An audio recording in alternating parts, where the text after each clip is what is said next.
নমস্কার, আমি আপনাদের জ্যোতিষ বন্ধু সৌমিক।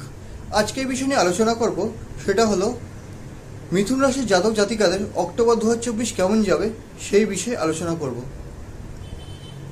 তার আগে বলে রাখি যে আমি অলরেডি সেপ্টেম্বর 2024 কেমন যাবে মিথুন রাশি সেই ভিডিও অলরেডি ইউটিউবে আপলোড করেছি, তার লিঙ্ক ডিসক্রিপশানে দিয়ে দেবো। তো সেটা একবার অবশ্যই করে দেখে নেবেন, অনেক ইম্পর্টেন্ট ইনফরমেশন পাবেন। হ্যাঁ, আর আজকে স্বাস্থ্য, শিক্ষা, প্রেম, অর্থ, সাংসারিক জীবন, কর্মজীবন সহ অনেক বিষয়ে আলোচনা করব এবং তার সাথে লাস্টে প্রতিকারের বিষয়ে আলোচনা করব।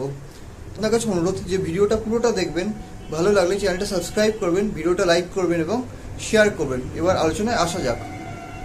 সবার প্রথমে আপনার স্বাস্থ্য নিয়ে বলি, আপনার স্বাস্থ্য কেমন যাবে। ফার্স্ট হাফে আপনার স্বাস্থ্য কিন্তু ভালো যাবে, তবে হ্যাঁ, অক্টোবরের সেকেন্ড হাফে একটু স্বাস্থ্য নিয়ে একটু সচেতন, খাওয়া দাওয়া থেকে একটু সচেতন থাকবেন। দেখবেন স্বাস্থ্য যাতে খারাপ না হয়, জ্বর, সর্দি, কাশি এই বিষয়গুলো থেকে কিন্তু সাবধান। এবং পেটের প্রবলেম আসার কিন্তু সম্ভাবনা রয়েছে অক্টোবরের সেকেন্ড হাফে। এইবারে আসবো শিক্ষা নিয়ে। আপনারা যারা প্রাথমিক বিদ্যা প্রাপ্ত করছেন তাদের বিষয়ে বলি, তাদের শিক্ষার যোগ কিন্তু মোটামুটিভাবে শুভ রয়েছে, তেমন কোনো বাধার যোগ নেই। কিন্তু যারা উচ্চ বিদ্যা প্রাপ্ত করছেন তাদের 17 অক্টোবরের পরে বিদ্যায় একটু বাধা আসতে পারে, তাই দেখবেন যাতে সেই বাধাগুলো যাতে না আসে। আরেকটা কথা, প্রাথমিক বিদ্যা যারা লাভ করছেন এবং যারা উচ্চ বিদ্যা লাভ করছেন উভয়ের ক্ষেত্রেই বলবো যে যখন পড়াশুনো করবেন তখন মন দিয়ে পড়াশুনো করবেন, কারণ একটু ভুলে যাওয়ার যোগ কিন্তু রয়েছে। অর্থাৎ ধরুন যদি এক্সাম থাকে তাহলে হতে পারে যে অ্যান্সারটা আপনার মনে থাকার কথা কিন্তু সেটা মনে থাকছে না, তাই শুধু একটু কনসেন্ট্রেশন দিয়ে পুরো মাসটা পড়াশুনো করবেন। আর উচ্চ বিদ্যার কথা তো বলে দিলাম, একটু বাধার যোগ আছে, সেই জন্য যদি কোনো ডিসিশান নেন ভেবেচিন্তে ডিসিশান নেবেন। যদি কোনো ফর্ম ফিল আপ করেন সেখানেও ভেবেচিন্তে ফর্ম ফিল আপ করবেন। এরপরে যে বিষয়টা আসবো সেটা হলো প্রেম করছেন যারা তাদের কথা বলি। প্রেমে কিন্তু বাধার যোগ আছে এই মাসে, মিসআন্ডারস্ট্যান্ডিং, মিসকমিউনিকেশন কিন্তু হওয়ার কিন্তু সম্ভাবনা আছে। পার্টনারের ভেতর কিন্তু একটা ডমিনেটিং নেচার কিন্তু লক্ষ্য করা যেতে পারে, তাই দেখবেন যাতে বাধা যাতে না আসে, মাথা ঠান্ডা রাখবেন আর পার্টনারকে একটু বোঝার চেষ্টা করবেন, তাহলে দেখবেন অনেক সমস্যা দূর হয়ে যাবে।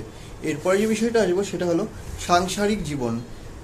আপনাদের এই অক্টোবর 2024 আপনাদের পার্টনারের সাথে কিন্তু মিসআন্ডারস্ট্যান্ডিং, মিসকমিউনিকেশন হওয়ার কিন্তু সম্ভাবনা আছে, তাই সাবধান সেগুলো যাতে না হয়। এর আরেকটা যে বিষয় বলবো সেটা হলো আপনাদের পার্টনারের স্বাস্থ্যের দিকেও কিন্তু নজর দেবেন, দেখবেন তাই স্বাস্থ্য যাতে কোনোভাবে যাতে খারাপ না হয়।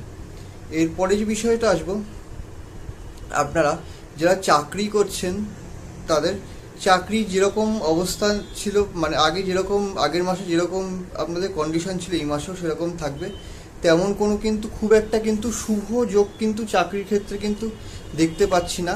যারা ব্যবসা করছেন তাদের বিষয় বলি, তাদের ব্যবসার যোগও কিন্তু খুব একটা শুভ না, কিন্তু চাকরির থেকে একটু বেটার। ব্যবসার যোগটা চাকরির থেকে কিছুটা হলেও কিন্তু বেটার আছে ব্যবসার যোগটা, তাই আপনারা যদি পরিশ্রম করেন তাহলে কিন্তু সেখান থেকে কিন্তু কিছু উপার্জন করার কিন্তু বিশেষ সম্ভাবনা রয়েছে।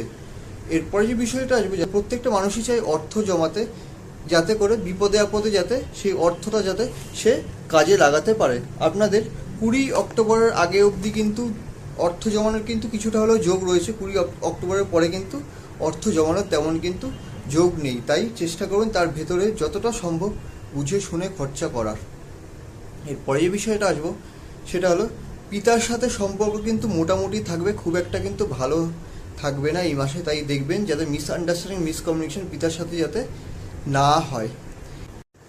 এবার আসবো ভাগ্যের বিষয়, যে আপনাদের ভাগ্য কিন্তু এই মাসে কিন্তু মোটামুটি সাথ দেবে। হতেই পারে আপনি নতুন কর্ম খুঁজছেন, এই মাসে কর্মপ্রাপ্তি হয়ে গেল। এবার আসি প্রতিকারের বিষয়, আপনি কি প্রতিকার করবেন।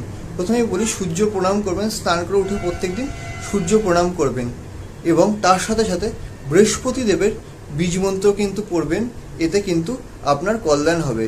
আর গুগল করলেই কিন্তু আপনি বৃহস্পতি দেবের বীজ মন্ত্র পেয়ে যাবেন। ভিডিওটা কেমন লাগলো জানান, ভালো লাগলে চ্যানেলটা সাবস্ক্রাইব করুন, ভিডিওটা লাইক করুন এবং শেয়ার করুন। আরেকটা বিষয় বলি, জন্মছক ভেদে ফলের পার্থক্য কিন্তু ঘটতেই পারে, তার কারণ সবার জন্মছক তো আর তো সমান হয় না। ভিডিওটা দেখার জন্য ধন্যবাদ।